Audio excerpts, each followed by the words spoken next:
سماجی کرنا سچ میرے پاس ایک خیال تھا جسے میں شیئر کرنا چاہتا تھا۔ میں ضد کی بری خصوصیت اور اس کے حامل افراد اور ان کے آس پاس کے لوگوں پر اس کے منفی اثرات پر غور کر رہا تھا۔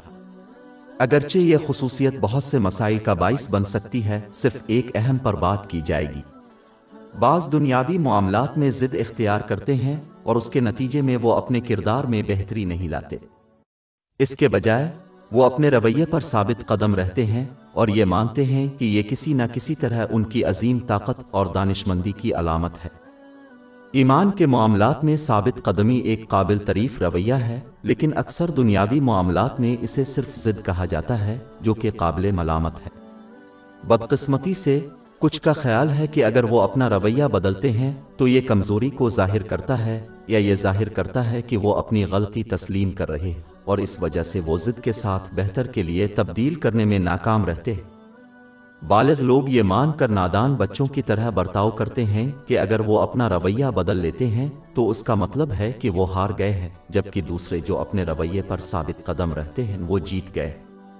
یہ محض بچگانہ ہے۔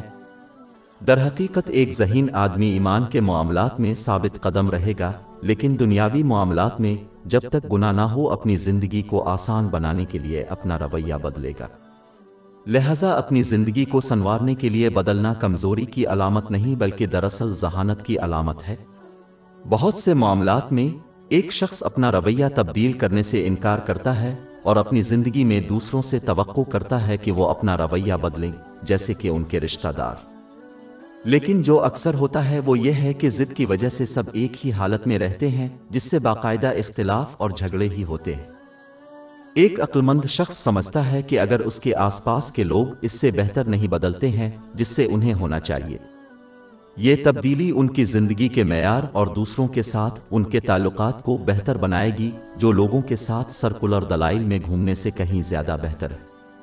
یہ مثبت رویہ بالآخر دوسروں کو ان کا احترام کرنے کا سبب بنائے گا، کیونکہ کسی کے کردار کو بہتر بنانے کے لیے حقیقی طاقت کی ضرورت ہوتی ہے۔ جو لوگ ضدی رہتے ہیں وہ ہمیشہ کچھ نہ کچھ ناراض پاتے ہیں، جس سے ان کی زندگی سے سکون ختم ہو جاتا ہے۔ اس سے ان کی زندگی کے تمام پہلوؤں میں مزید مشکلات پیدا ہوں گی، جیسے کہ ان کی ذہنی صحت۔ لیکن جو لوگ بہتر کے لیے اپناتے اور بدلتے ہیں وہ ہمیشہ امن کے ایک مقام سے دوسرے مقام پر منتقل ہوتے ہیں۔ اگر کوئی اس امن کو حاصل کر لیتا ہے تو کیا اس سے واقعی کوئی فرق پڑتا ہے اگر دوسرے یہ مانتے ہیں کہ وہ صرف اس لیے بدل گئے کہ وہ غلط تھے؟ آخر میں قرآن پاک کی تعلیمات اور نبی کریم صلی اللہ علیہ وسلم کی روایات پر ثابت قدم رہنا قابل تعریف ہے۔ لیکن دنیاوی معاملات میں اور ایسے معاملات میں جہاں کوئی گناہ سرزد نہ ہوا ہو، انسان کو اپنا رویہ اپنانا اور بدلنا سیکھنا چاہیے تاکہ وہ اس دنیا میں سکون حاصل کر سکے۔